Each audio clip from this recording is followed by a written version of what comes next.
But this idea of herd instinct, that the cows will all get up together, they'll go and eat together, they'll go and drink together, they'll lie down again together, they go into the wood together, they'll browse together, they do everything together.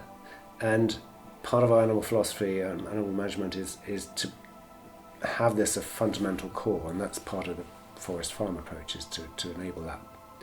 That was Richard Gantlett. You'll be hearing more from him today. Welcome to the Agricology podcast. I'm Matt Smee. And I'm Janie Coldbeck. Across this season, we're exploring the ideas and practices around optimising carrying capacity for livestock. We'll be in conversation with farmers, advisors, vets and academics as we explore what optimal carrying capacity means to them and how this concept can be supported on farms to help the animal, the environment and the farmer. Hello, I'm Richard Gantlett. I farm at Yatesbury in Wiltshire. We started organic conversion in 1998. We started biodynamic farming in 2004. I'm also a part-time lecturer, visiting fellow at the University of Reading. We're mostly cereals. We have a pedigree Aberdeen Angus suckler herd. The farm is operated as one whole farming organism, so the woods and the field margins and the hedges all treated as one organism, so that the life in the woods, which is looks after the predators in the winter, and when there's no crops, they're there and there's things for them to live on and live off. So the farm is very integrated, dynamic and connected between all parts of the farm. Brilliant. And what kind of role are livestock playing on the farm, from business perspective, from an environmental perspective, from a fertility building perspective? Yeah, livestock are a key part of the fertility building phase. So we grow a mixture of species in our diverse leys. There's now up to 29 different species, I think it is. So herbs, legumes, grasses, wildflowers, all sorts of things that are in there, as much diversity as we can. And that ley provides the fertility that we can then grow annual crops, cereals, for example, afterwards. And the cattle both provide an income from that fertility building phase from the cereals, from the diverse ley. But they also contribute to the fertility themselves. And what we've found from our research is that they approximately contribute 50% of the soil organic matter above what we'd get if we didn't have animals on the land. Yes, if you had just had a fertility building ley with no livestock, you're getting an additional 50%. Yes. Yeah. Or 50% increase. So we're kind of exploring this idea of optimal carrying capacity. So I'm asking everyone from their position what that means to them. To be honest, our optimal carrying capacity is about the sheds that we have on the farm rather than the fields or the size of the farm, because we can't leave our stock outside in the winter because we have a little bit of downland actually, but it's slightly off the farm.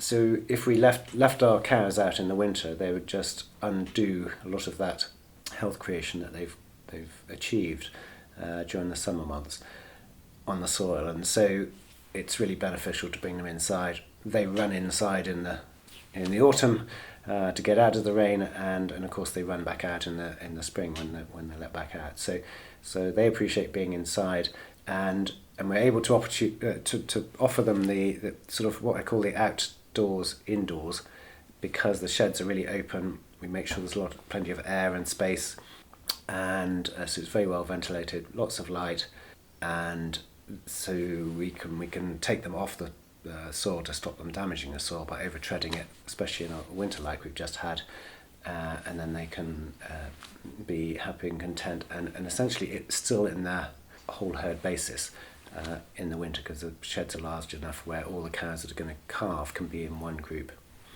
so that works really well. Because of the type of land you're on, if you maybe were on different land or had different access to different land, you might have the animals out a bit more, but really you have to bring them in because they'll damage the soil. So your maximum capacity or optimal capacity is purely related to the shed space that you've got. Yeah, exactly. So, and in fact, we're looking at cooperating with neighbours in the future so that we could, increase the cattle numbers and by using other shed space. So it's very much about the amount of shed space we've got in the winter because we've got much more land. So it's the shed space that's limiting. We farm about 1,600 acres, which is great. We're very blessed with this opportunity and trying to make the most of it. So in terms of the rotation, is it 2-year fertility building lay that you've got within the rotation? It was when we started organic conversion because it fitted in with 2 years of organic conversion. So we were always 2 years fertility building.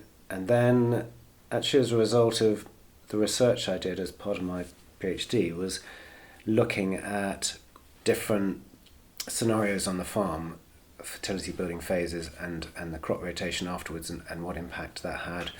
Actually, specifically, it was about whether to return the plant biomass back to the soil and what impact that had. But we're already extending our lay from 2 years to 3 years mostly. It depends on each field. So each field's different and we treat each field according to the situation in each field. We're trying to extend the lay as a general rule to 3 years. And actually what we did have was a fertility building year, sort of green manure year of various crops like beans or rye or something vetch halfway through our cereals, but we've tagged that on to the lay phase, so we're not spending money on extra seeds and we're allowing the lay phase to have a longer period and then actually an enhanced period because the extra year is more effective than having a single year somewhere else. Interesting. So almost like compound gains by tacking it onto the end of the... Yeah. And do you just stitch in the vetch, beans or whatever into the diverse lay? Or no. It's kind of before you plough it up and go again, do you? No, we don't have the vetch or the beans anymore. I see. Sorry. So you remove remove that and substitute. I've got you. So I thought you meant with an extra year. Yeah, put it on the end. I was going to say that. I was like, wow, this is you're really going for it, brilliant. So then you're going into, is it 3 years of cereal production? Yes. Yeah. And the livestock are grazing part of the land in the summer months. What are your sort of grazing strategies?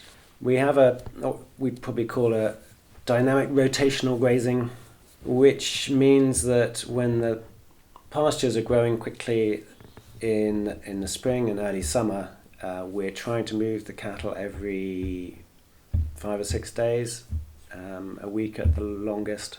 The concept behind that is that you don't want the cows to be eating the plants again that they ate on day one. So as soon as the plants are big enough for the cows to eat, then you want to be moving the cows on somewhere else. And really that's the limiting factor, because you want the plants to be able to exhibit their full growth, both up vertically and down into the soil. And if you stifle that growth, actually the plants just switch off and go to sleep and think, oh, I don't want to grow because someone's going to eat me again. So if you get restrictive growth, it's actually about energy, it's not about just switching off like that.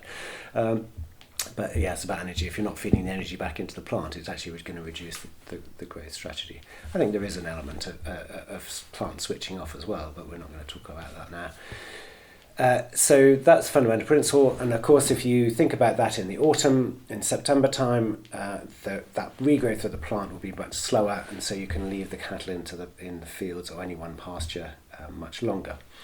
In fact, taking this to further extremes, a few years ago we started letting our cattle into bits of woodland that were attached to permanent pasture fields because it was just easier to fence those bits into the field rather than keep them fenced out, and the cattle loved it so much that we decided this was going to be a farm philosophy, that all the bits of woodland on the farm would be fenced in so that whenever the cattle are next door we can allow them access to trees. Very beneficial from the point of view of brambles, for example, very good restricting the amount of bramble growth, and also allowing other biodiversity to develop and encourage. We've had some new land which we've just been farming for 3 years now, and it's got some strips of woodland on it which were planted about 30 years ago, and they looked very monoculture-like in that they were all trees of the same age. We had to take all the tree guards off because that hadn't been done before. There were quite a few dead trees in there, so we had to sort of tidy up, and then there was no living plants underneath the trees. And we let the cattle in. Cattle loved being in there because they had access to browsing and to shade, both from sun and from rain. And you could go down there at 11 o'clock every morning, they'd always be in amongst the trees. And we'd set up the grazing so that we could still rotationally graze in strips, but always grant them access to the trees, which worked brilliantly. One other thing we found was that handling the cattle when we went to collect them in September was so much easier if they were in the trees. So they'd be much calmer. You could walk amongst them and they wouldn't, be spooked. So we'd just set up the cattle crusher at the bottom of the trees, and they'd just walk out so calmly and quietly, and we'd collect 6 a day, put them in our cattle trailer and take them home. And they'd turn up the next day as if, didn't notice the others were gone. And so it was such a stress-free, calm way of collecting and handling the cattle too, which is really interesting. Do you have any idea why that is? Is it because they're in an enclosed space rather than being in an open field, so they're shadows in the corners of eyes? I have some ideas. I was discussing it this morning with someone actually. So I think and they were saying about how they had some really spooky cattle who were amongst shrubs, and it was having a similar effect in that he could get much closer to his cattle that would otherwise they put the tails off and run up and run off. And he's saying, but they didn't do that when they were amongst some shrubs. I think it's partly security, so they don't feel so threatened when there are other organisms, for want of a better word, around them. It's also a physical thing, having the trees there means it's, if they've got something to hide behind, they can go behind a tree or go one side, and if I'm going the other side, so you can play games if you like. And there's probably a little bit of that goes on. And you've got a cover over the top of you as well, so you're feeling more secure and less vulnerable. When you're out in a big open field, it does feel very, vulnerable. So that's very interesting. In terms of the fencing, just so I'm clear, you've got permanent pasture when the woodland's there, and then you initially just put one line of fence. So when we started, it was a case of the fence was in front of the trees, and it was less fencing to put the fence behind the trees. And so we just did that. And then I just saw the benefits to the cattle, and they just loved it so much. I just thought, we just got to do this everywhere. And actually we turned it into a concept called our forest farm approach. And the goal essentially and eventually will be for the cattle in the autumn period when things are growing slowly, they could have access to the whole farm. So we'll have a boundary fence. The cattle theoretically could have access to the whole farm. They'd just wander wherever they want to, and then we'd fence off the crops to protect the crops from being damaged. So it's slightly turning the fencing and access on its head from how it works at the moment. And do you need to sort of move them on, or because within that system they will just manage it and you leave them to manage their browsing themselves? Well, currently what happens is in the rotational grazing in the springtime, so when I mean currently, I mean at, this time of year in spring where we are, we organise the access so that they have the bit of woodland that's close by.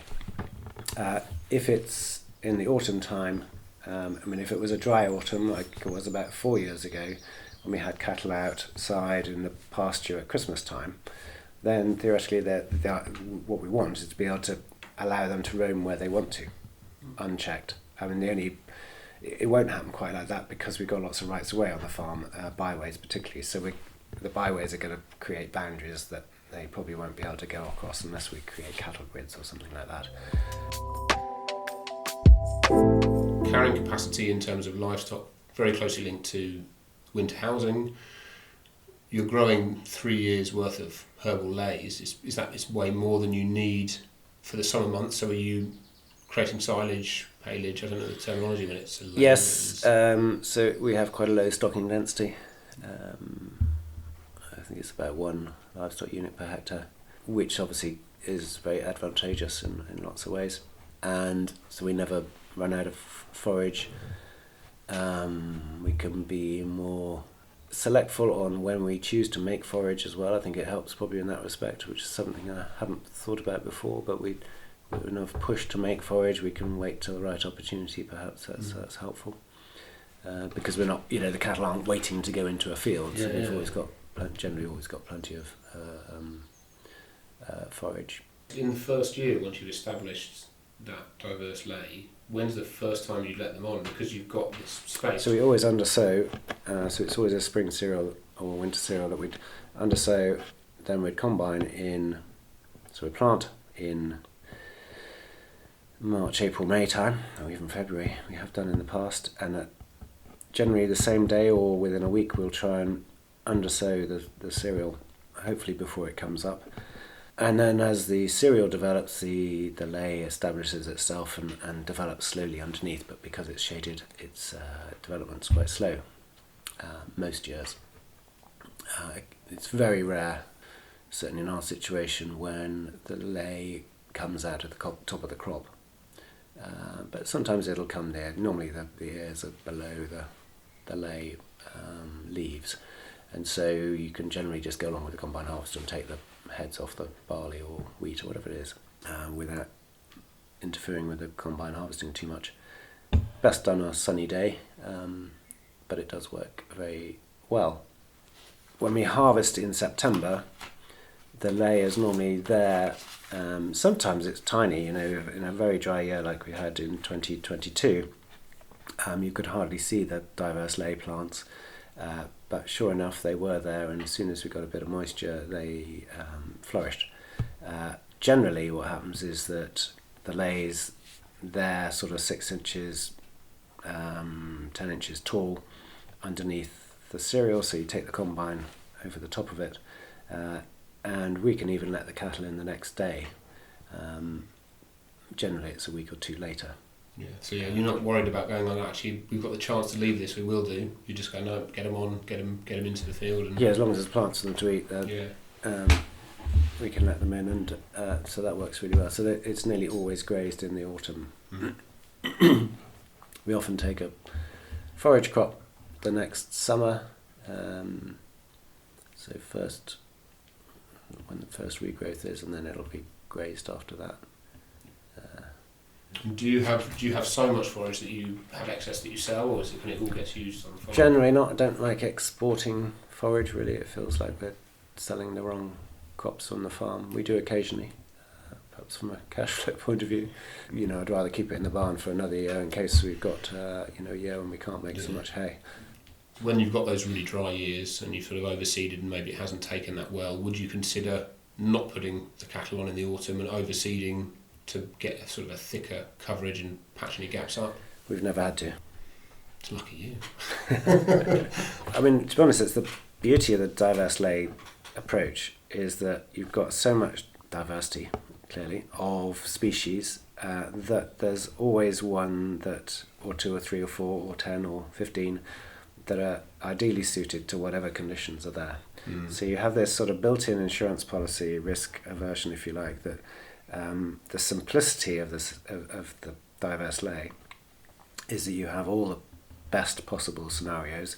You have the perfect mixture for every corner of every field and every field on every farm, effectively.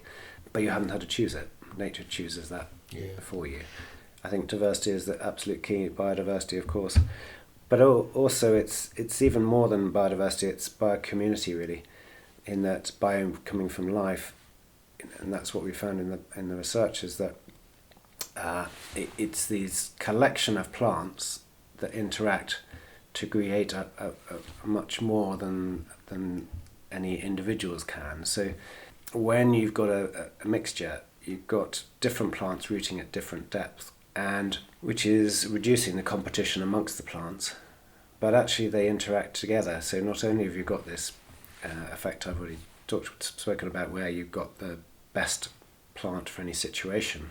When you've got different plants growing in the same spot, they don't compete so much, and they because they're rooting in different parts of the soil. So some white clover, for example, works along the surface, red clover has a taproot and works deeper, chicory roots much deeper, and different grasses work in different ways in the same idea. And going back to the drought of 2022, it was particularly fascinating because we were on holiday in Devon and the whole countryside was brown. Everything was burnt off, no grass growing anywhere. We came home and countryside was pretty similar, and certainly on the downs it was all brown. We got into our fields and I was wondering what we were going to find. Our diverse ley was completely green. Even the grasses in the bottom, shallow rooting grasses in the bottom, were still green. And there was clearly an interaction between the deep rooting species and the shallow rooting species, which must have been bringing moisture up and allowing the smaller plants access, probably through the mycorrhizal fungi, but can't tell you the mechanism. Fabulous feeling of smugness. You're coming back to your farm. No, never smug. No. That's a wise approach. Pleasantly pleased. Yeah, exactly. That sort of. Oh my goodness! There's another aspect of that which is so fantastic, and you wouldn't have thought of. And you think actually they're all dry out. They'd take up more moisture than you think because they're deep rooted and shallow rooted. Completely the opposite effect. It's all beneficial. Is it just an off-the-shelf mix, or have you designed it yourself? Yeah, it's designed ourselves. We've got various friends who are also using it. So a lot of this, how we work, was inspired by an Australian guy called Alex Podolinsky, who is a biodynamic farmer. And he said, I remember him saying, because people were asking, well, which species do you put in, which varieties? And he said, it doesn't matter. Just get as much diversity in there as you can. It took me a long time to understand why he said that, but he's absolutely spot on. You just need as much diversity as you can. Having said that, I don't put any brassicas in the mix, and there's two reasons for that. One is that when I was a conventional farmer in the 1990s, I had probably a phobia of slugs as a result of being a conventional farmer and growing oilseed rape, and so I didn't want to grow brassicas because I was afraid of bringing slugs in. Actually, my view on that has completely changed now. So I didn't want to include brassicas, and I didn't want to build up any pathogens that brassicas might be connected with. But also they don't form associations with mycorrhizal fungi, and I wanted to be building up the mycorrhizal fungal networks in the soil, and the brassicas weren't going to contribute to that, so I didn't feel that they were such a virtuous inclusion. It's almost like it might have some positive effects on forage for animals, be them wild or your own, but actually what's going on underneath the soil, that the brassicas are not really doing anything for you. Such a contribution there. I mean, they are the cheapest seed, which is why most people choose to grow brassicas rather than anything else, because when the price list comes along, that's the cheapest option. But having a diverse ley isn't the cheapest option. But I can tell you, in the long term, it's by far the cheapest, because you've always got the perfect mix. Whatever the situation is, there's always, if you have heavy frost that doesn't like a particular species in the winter, there'll always be something left behind that's going to benefit the situation and carry on. So it's really is a risk averse way of thinking of it, and that's one of the reasons why we tend to lengthen its phase now as well. Having made that investment to start with, it seems prudent to get the most out of it. That's an interesting point as well. Would you share what's in your mix? You don't have to. I don't think this podcast or whatever is long enough for me to read off the whole list, but Cotswold Seeds will share it with you if you want. I'll go back to Alex Podolinsky's ask. It doesn't matter, I mean, to be honest, it's not fixed anyway. Every year I change it, and so this year we've reduced the amount of chicory in the mix because when we had that really dry spell, we always get a few chicory plants that carry over into the syrup crops. They've never been a problem until that dry year. we managed to cope with them, but they were more of a problem than we've ever had. Well, I say that we'd never had a problem before. So we got quite a lot of chicory heads in the cereals, which we had to clean out, and that was a little bit of a hassle. So I thought, okay, we've got too much chicory in the mix now, we need to have less. We just need the correct amount, so in a bad year, not a failure year, but a year where those extremes lead to something becoming more dominant, it's like we can handle that outcome. Yes, exactly. And that's, as I say, every year I review what's in there and just think, oh, there's a new, there's something else I hadn't thought of, we'll just pop that in, and or we got a bit too much of that. And I must say, initially I was very reluctant to put too many grasses in the mixture, because we don't plough, and the challenge with not ploughing is controlling the grasses in your sward. And certainly initially when we were starting out and our soil wasn't so good, it was definitely the challenge. So we reduced the amount of grass. Then as the soil improved and we wanted the soil to improve really much more, I realised that grasses contributed quite a lot to the soil improvement, and so we actually added more grass back into the mixture, so it's now about 50% legumes, I think. Yes, and each year something will come along, conditions are different, and you just think, oh, I'd like a bit more of that. Oh, I didn't see so much of that this year. I'll put some more of that in. Does it depend on the blocks of fields you're going to be planting as well, thinking back to when they were last in a lay, or is it too far? No, generally not, because I'm not... it's sort of slightly too far back, as you said. The only time recently when I thought about that is with the chicory situation. So some fields do have more chicory in than others, and might be tempted to put no chicory in where there's already chicory in the field, if you see what I mean. Yeah. But actually, it's sort of slightly too... a bit of a hassle having different batches of seed, so we just put less in everywhere. And in terms of nutrition for animals, for finishing, do you have it tested, or do you just you're just observing the animal?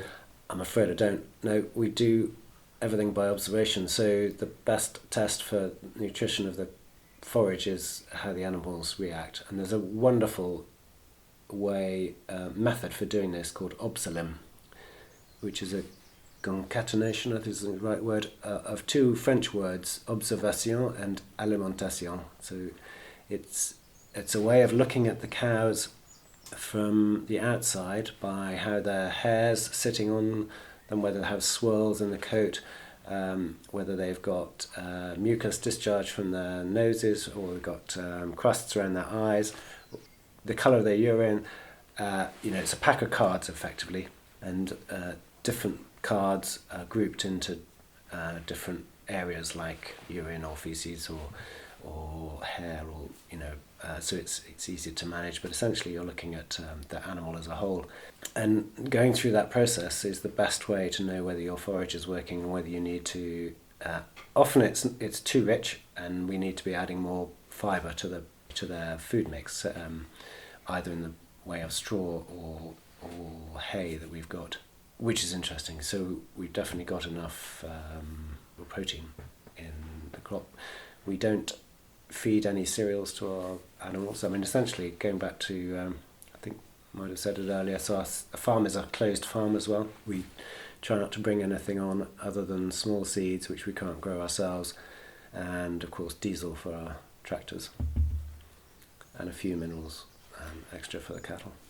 In terms of the closed loop system, is that driven by being biodynamic, or were you doing that before the biodynamics? Where does it's part of, so being a closed farm is part of the biodynamic principles.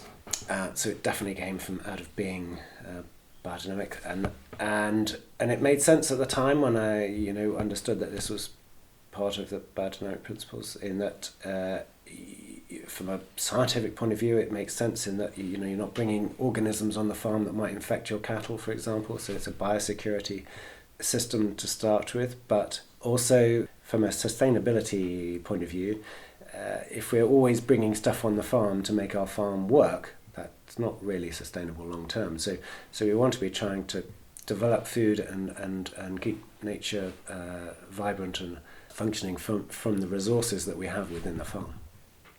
Did you go organic and then become biodynamic, or did you just go straight with Demeter as your certifier?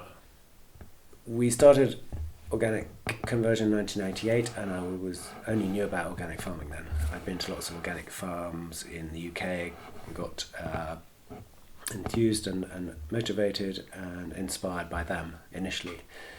But I was looking for something else, as I said, to repair and enhance the soil and repair what I'd done as a conventional farmer, really.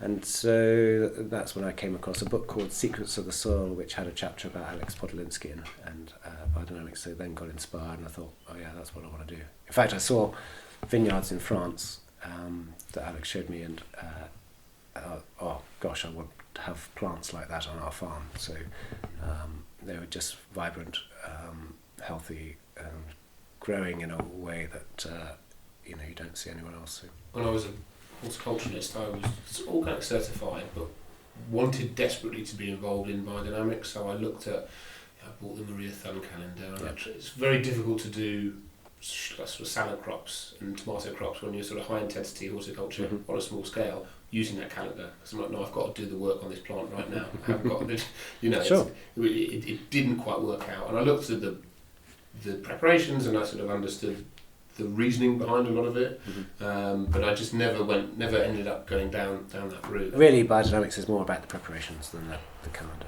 Yeah, which preparations are you using? What's your... Well, there's two main preparations. There's one called 500 and there's one called 501, and then there's the compost preparations. So the 500 is carefully composted cow manure, and that tends to enhance the growth of the plants. It's a bit like when you mow the lawn and you get a lot of rain afterwards. The plants become very sappy and leafy, so 500 visually tends to have that effect. And to rebalance that, use 501, which is it's a finely ground quartz crystal preparation. So you spray that on the plants, and that reminds the plants of their form, gets them to grow more vertical, more upright, and then they become more balanced, or rebalances and harmonises them, really is the better word. So I see biodynamic farmers, the results are really plain to see. We used to buy wholesale fruit and veg in when we had shortages. A lot of it come from France in sort of winter months when our stuff was low, and we'd always look for the Demeter farms because never did a bad pallet of produce come in from them. When I go to farms in the UK, they're biodynamic. They have a different feel to them, to me. So the process works, but there's not always the science to back it up. There's a lot of it's farm observation. It's understanding your farm as a living organism. How do you balance your sort of the scientific side of your brain with the sort of it's not the farmer side of the brain, the two, where do they meet and where do they conflict? Yeah, it's interesting, that question. I think there's sort of two aspects to it. One is that there is some science to back it up. So there's the FIBL project in Switzerland that's been comparing conventional, organic and biodynamic operations for, I think it's 30 years it's been going, and shows that the biodynamic system is much more beneficial in terms of lots of outcomes. And then there's other research that's been looking at how the cow horns work actually, and the internal lining of the cow horn is a specific substance which does actually have a chemical interaction with the cow manure as well. But again, it's not not my expertise, so I'll leave others to. Yeah, I guess I just wondered. You see, it's almost, it doesn't matter. You like there's research happening, but you have a scientific brain, but you're an observational farmer as well. The other part of the question I was going to carry on with was exactly that word you said, just used, observation. So very much feel and believe and understand that our greatest skill as a human being is observation. And for me, I remember the 2 weeks that I followed Alex Podolinsky around biodynamic vineyards and farms in France, around, it was June 2000, I think. And it's just observing those plants and animals and crops. So Alex used to talk about something called active perception, which is taking, in fact he wrote a book on it, it's taking the concept of observation much further, and it's really valuable. And it's so as farmers it's really valuable in that we can look at plants and observe how they're growing, and then we can understand and perceive the growing processes that are going on in the soil underneath. So we can't actually see them, and so the only way to properly observe what's going on in the soil is to perceive that through the activity of the plants. And so that's what we're doing when we're assessing what crop to go in each field, how long to have the lay, whether we have another cereal crop or whether actually that field isn't quite right and or not as good as it could be, so we might change the crop and so on. You talk about the Opsilim Yes. practices. How long have you been practicing that for? When did I come across Opsilim? About 5 or 6 years ago. It's fascinating, and we've been in a group of farmers, and we've been going around to other people's farms and making these observations, which has been absolutely invaluable to see it elsewhere as well. And I won't say I use it. It's sort of more in an ad hoc way that I use it now. When you use it specifically in a dairy farm situation, you can save a certain amount per animal because you can use 2 kilos less of protein or whatever it is per day and make the animal healthier. And so it's that sort of detailed, and when you get the guys who use it all the time, that we've had them here from France, the guys who organised it all. So it's extraordinary to think it can be that effective. I tend to think of it in a more holistic way and more of a, I can see there are certain aspects of the animal that aren't quite right. And in fact, the most important aspect really is that when there's something they call rumen stability, which is the first hurdle you have to cross in the animal's health and well-being.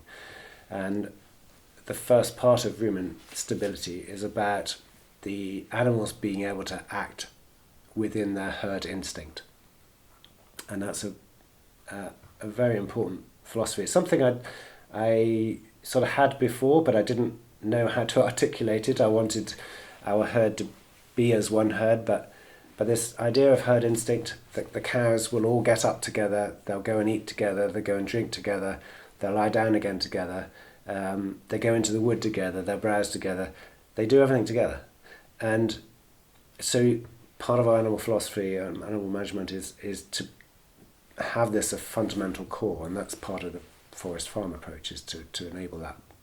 Is it a case of enabling, or were they doing it naturally anyway? Were you you've driven them in that direction? I can't make them act as a herd. They just have that natural instinct, and that's why I sort of use the word enable in it. It's not me. It's me allowing, not even enabling really.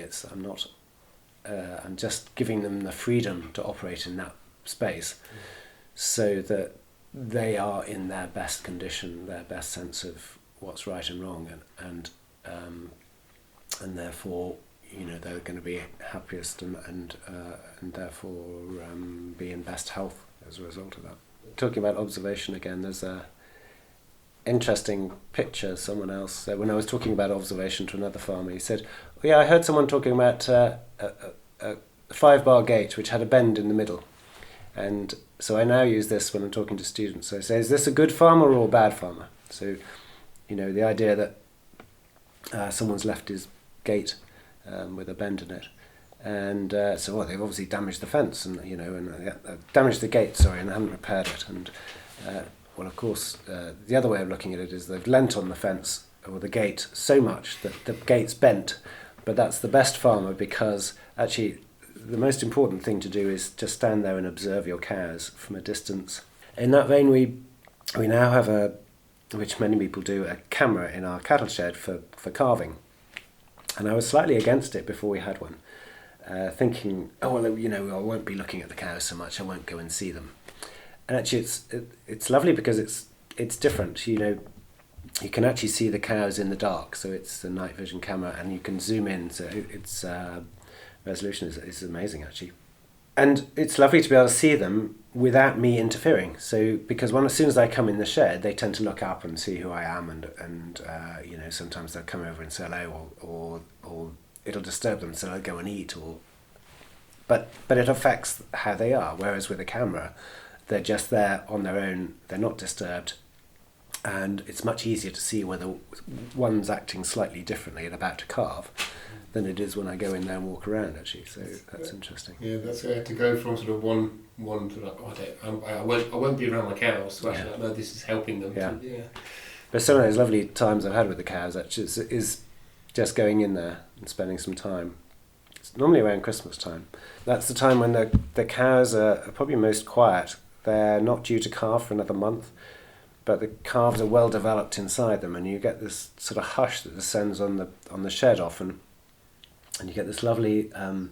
It's, if you can imagine a cow purring, it's exactly that noise, and they just get this little murmur of it's like they're talking to their calves, and sometimes you get 20 or 30 cows all doing it at the same time, and it's just the most resonating noise. It's really lovely, and to watch, just go in and spend some time and watch and observe and be with the cows. It's lovely. Yeah. You have a positive carbon balance on farm. What does that mean for you in terms of having a positive carbon balance? Why do you have it? And what does it Well, mean? it's interesting you use the word positive, because actually You said negative. it depends. So it can be a confusing term. So I tend not to use the term at all. So I talk about emissions and sequestration to avoid the negative and positive, because it depends who you're talking to and what the context is, just as a point. So in September 2018, I can tell you where I was sat and what I was doing. I was having lunch at a friend's house, and someone brought up this, how do I feel about the growing vegan movement? I said, well, I think they've got some great points. I'm really concerned about the growing of soya in the Amazon rainforest and the cutting down of rainforests in Brazil to grow soya, and we're importing it here and feeding it to our animals. It's terrible, and something's got to be done, and so I'm really sympathetic about that. However, that's mostly going to feed pigs and poultry. So what I wasn't so clear on was how to articulate the positive aspects of our cattle. So I'm convinced that our cattle were contributing in a positive way. I'm using the word positive now, but not in the sense of carbon. In a positive way to our farm, not only from an income point of view, but from a health of the farm, life in the soil point of view. And I was coming towards the end of my PhD research, but we hadn't got the results at that stage either. Anyway, a few months later, there was a big focus on the methane issue with cows and how much methane cows were producing. To be honest, I wasn't quite aware how many cattle there were on the planet, and that since then I've found that quite alarming, particularly on feedlots in the United States. So the numbers of cattle that are involved in those feedlots is quite staggering, and that is where there is a problem. But if you come back to the UK situation, there's a lot of cattle that are only fed on grass, and if you think about that, which is for me, what cattle ought to be eating, they ought to be eating grass, not cereals. We can't eat grass and convert that into food, so cows and sheep can, goats, and that seems the right thing to do. So I then came across the problem with methane. Initially I was thinking, well, there were a lot of bison, a few hundred years ago on the planet, and mammoths and goodness knows what else, other ruminants before that. They must have had a lot of methane production too. So I couldn't believe that methane was the issue that was being expressed at that time. And I think it's December or January 2018 when there's a report came out of Oxford about that methane was a more complicated issue, that it had a half-life of 8 to 10 years, and so if you had the same number of cattle, your methane level was constant. So your methane level went up only if you had an increasing number of cattle. So I was thinking, okay, on our farm we have a constant number of cattle, and so we have a methane emission, but it's not increasing, it's constant. The methane will degrade to carbon dioxide and water over time. So there will be an increase in carbon dioxide, but methane is a much more potent greenhouse gas than carbon dioxide. So the methane is a complicated question, not the simple one that was first expressed to me. So then we're about 4 months into this discussion, if you like. So are cattle beneficial to our farm? And really I felt that the only way to answer that question properly was to do a carbon audit of the farm. And so that's exactly what we did. I looked at the farm carbon toolkit, and we did a carbon audit and went through the process, and we did find that 73% of our emissions on the farm were from livestock. What was also interesting that is 14% of the emissions are from the crops. So the degrading of the crop residues contributed 14% of our emissions. Clearly we don't have any fertilisers or agrochemicals, so we didn't have any emissions from that. And then 10% of our emissions is from the fuel that we buy in to put in our tractors or combine harvester. So that was essentially the emissions from the farm. And then I looked at how much we were sequestering on the farm. Really hoping that we would, get to a break-even point, I suppose, was my best hope at that, in my naive situation. So we looked at the obvious things like the woodland and the field margins, and they were offsetting about 40% of the emissions. And I was thinking, what else do we have? Oh, we've got soil organic matter. So soil, how much carbon is being sequestered in the soil organic matter? Fortunately, I'd been taking soil samples since we'd started organic conversion. We hadn't done them thoroughly in each field every year, but we'd done enough for me to extrapolate across the farm, and we'd done them routinely every year or so that I could look at what the trend was across the farm and use that as a measure of how the soil organic matter had changed on an annual basis, but extrapolated since we were in organic conversion in 1998. And this was 2019 now. And to my surprise, what we found is that we'd doubled the organic matter since we'd started, and that meant when we looked at what we'd sequestered that actually we were fixing 10 times more carbon than we were emitting per year. So it meant that we were storing 10 times more carbon in the soil than we were emitting through the farm. And that was, just mind-blowing really. I was thinking, well, I must have made a mistake. So I did some what's called sensitivity analysis. I looked at the soil organic matter and reduced it by 10 times just to see what sort of effect that would make, and it didn't have a 10 times effect on the outcome, if you like. So I knew that even if I'd had a small or even a large error in the soil organic matter measuring, it didn't affect the balance to a great degree.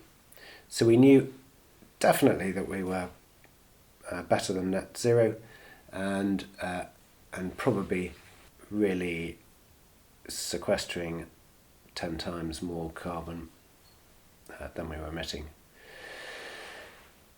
And a year later, so it was the end of the experiment that we were conducting for our for the PhD. We happened to be looking at our farm system without our cows in the experimental plots, because it wasn't practical to have the cattle in those plots at the same time. And we'd done some early measurements in 2018 and found that we were seeing some changes in the soil organic matter over just a short period, 5 years, which is quite rare. And so we were a little surprised. And then in 2019 we was the end of the experiment, so we took the final samples. We'd taken the initial samples in 2014. So we had this data. It then took me some time to process the samples, to analyse the data, and in fact it wasn't for another 18 months that I realised how good the results were. And in fact that not only were we confirming what I had sort of effectively done on the back of an envelope for the carbon audit, but we were storing, even without the cattle, we were storing carbon faster than global targets, which had been set in the COP at Paris, which had set a 4 per mille, it was called, 4 parts per thousand of soil increase in soil carbon per annum. And this increase has been shown to be really difficult to achieve, and so we are doing that 2 to 3 times faster, which again was really exciting to discover that. Is that because of the diverse lay? Yes. It's purely down to that three. Was it 3 years in the study? Yeah. So what in the experiment, what we were looking at, trying to establish, was whether the plant material that we were adding back to the soil was having a positive impact, and whether that was relevant, because it's popular for farmers around here to sell the straw off their fields and to other farmers who are using it for bedding or whatever. So what we found in the experiment was that actually wasn't the relevant thing. That didn't impact the result at all. It probably does, but over a longer period. What we found was it's the diverse rooting activity of our diverse lay, that bio-community activity, if you like, that is the driving factor. The thing about organic matter, it's it's important not to look at the absolute levels, because every situation will be different. Soil type affects the amount of carbon you can store in the soil, but also the ability of the soil to hold on to that carbon. So the really important thing is the it's called agglomeration. It's how the soil particles stick together, because the sticking together of those soil particles is what traps carbon between them, and that's the carbon that doesn't get degraded and is protected. And if you protect that carbon, it'll last whatever you go and do. Even if you cultivate the soil, that carbon will be protected. So that sticking together the soil particles by the fungi that are in the soil actually is the really important bit. And that's why I was slightly hesitant earlier when I was describing high levels of soil organic matter as being good. Actually, it depends what organic matter there is in the soil. If it's stuck together, soil organic matter, that's much better than just that dead plant material, dead straw that you've cultivated into the soil. That will degrade and evaporate effectively. Evaporate isn't the right word, but will degrade and volatilize, if you like, very quickly. Whereas if you have a lively soil that has lots of fungi in it, they'll stick the soil particles together, trapping carbon in it, which is then slow to degrade. In terms of that process of straw, where you sort of degrade and you lose organic matter quite quickly, if you have soil with a very high mycorrhizal level versus soil with a low mycorrhizal level, will that straw in the high mycorrhizal level soil last longer as soil organic carbon? Does that make sense as a question? I think you're barking at the wrong tree, which is the tree I used to bark up before. Yeah. So, because it's not about the dead stuff that you're returning to the soil, it's about the living plants that are in the soil. So the mycorrhizal fungi have connections with those living plants. The fungi, as they degrade, and they can have turnovers of 5 to 7 days, a lot of these fungi, so they turn over really quickly actually. And as the cell walls degrade, that glycoprotein, as they are, which cell walls are made of, glomalin is another word that has been used to describe them. So as they degrade, they stick the soil particles together. But those tubes, fungal tubes, aren't a result. They're not feeding on the generally. They're not feeding on the dead material. They're connected to the plants. So, and I mean, there is an element to which they are feeding on the dead material, as that dead material degrades, but it's not the amount of dead material that's driving the process. That's definitely what we found in this experiment. That's irrelevant. It's the amount of plants you have in the soil and the diversity of those plants which enables the process to happen. And it's always been suggested, well, just add as much plant material back to the soil, it's got to be good for the soil. And I think it is, fundamentally, but it's not the deciding factor, it's not the driving factor. There are other more important things, cycles that are going on rather than that one. The characterisation of livestock in some quarters is the kind of scourge of the planet.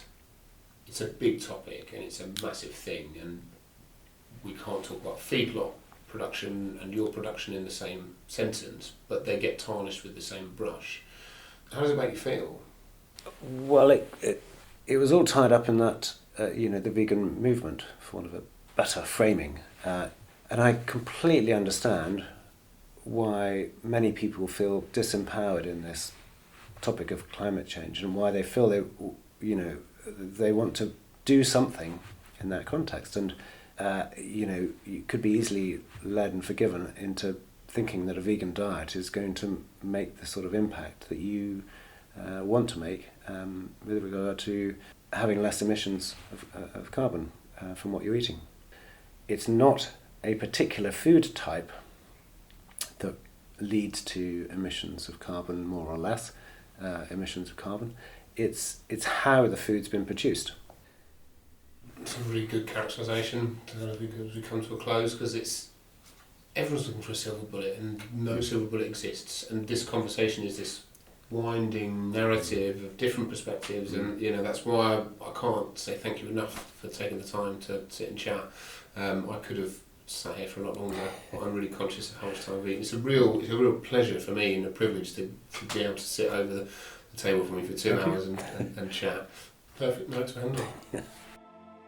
Thanks for listening in to this episode. Check out the show notes for links relating to this discussion and further reading. Our thanks go out to the Linbury Trust, whose funding made this podcast series possible. Don't forget to visit the Agricology website for more information about the practices discussed in today's episode. There'll be more episodes coming up, so don't forget to tune in again.